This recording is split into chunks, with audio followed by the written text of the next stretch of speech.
Hello folks, I'm going to do a quick video here of how I mount my iPhone in my Carbon Cub FX3. I've had a few questions about it, so it's pretty simple, but I'll show you what I do and put some Amazon links in the description. I'm not an affiliate, so I'm not making any money off of the links, but in case anybody's interested.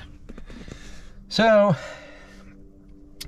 we'll talk about this in a minute, but you've got this rail, and I'll show you what I use that little adhesive for.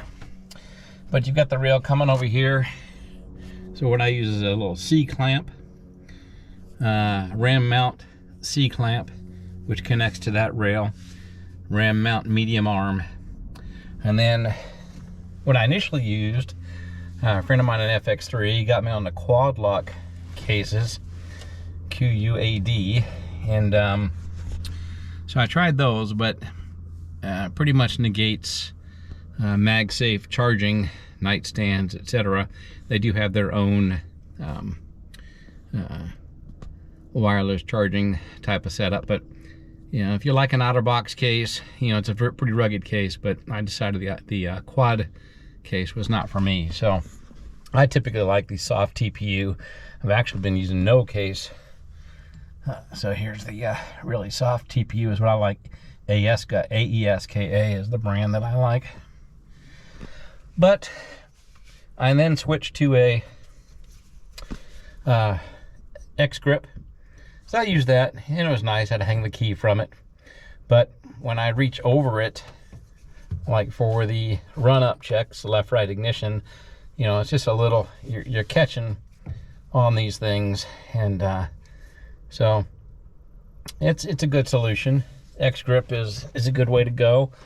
But since I went to no case, and now I went ahead and put one of these things on, didn't do the best job of it, but I found this MagSafe magnetic mount, and which I don't know if you can see behind it here, but there's this little thing that I can twist and it will swivel. So yeah, you can swivel on the ram arm, but this little thing is like a ball swivel inside of a socket on the ends. You can really get a good angle with that, but it's a pretty solid, I mean, it's a hefty magnetic mount.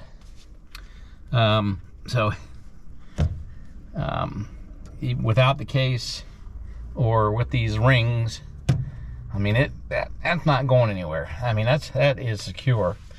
Now, what I tried today, which I don't have with me in the plane right now, is the new 25 watt MagSafe charger. Ram mount just came out with the adapter for the new Apple charger, but I was surprised at how weak the MagSafe mount was. So anyways, I'll put a link. I really like this magnetic option. Oh, but what I like about it is I can easily reach over it without getting snagged and do the checks, ignition checks, or get to the key if I need to. There's a little bit of a concern with the other. So magnetic mount works good. Got a USB-C connection there for my iPhone, and so real simple setup. Now, what I will add my opinion, for anybody that likes to mount, you know, up here, iPad minis. You know, I tried an iPad mini in here. I bought one for the plane, but there's just not enough room. And quite frankly, you don't need the iPhone with all this glass panel stuff. You know, I do like forward flight and the traffic alerts it gives me. This is going to alert me before the G3X. The G3X traffic alerts are new within the last year. So it's kind of a last minute. So yeah, you know, we all like our smartphones, and forward flight or Garmin Pilot, whatever your choice, is good. But for anything that is above, you know, above the glass, is creating a blind spot. So my GoPro that's up here, that is creating a blind spot. The compass, you know, we're going to have our compass, that's fine. But I added the GoPro, so I added a blind spot. You put your phone up here, you've got a blind spot. And the reason these blind spots are so much of an interest point to me is right after Desert Storm in my A-10 squadron, we resumed training, and we had a midair and lost both of those pilots. Of course, 2 great guys. So what the believed cause was, we have a pretty thick canopy rail, you know, the canopy comes down. So there's a pretty thick rail that goes along the sides here. We believe the wingman was doing a rejoin on flight lead, and flight lead got obstructed by the canopy rail. Now, same thing, Desert Storm, I had a telephone pole size missile come after me, SA-2 surface to air missile. Typically, when a missile is coming after you, you're not the one that's going to see it, your wingman is, because you're going to see the motion, okay? But when something's coming forward, you're not going to see that. Your eye is not going to pick up motion. So these blind spots are very important to be aware of.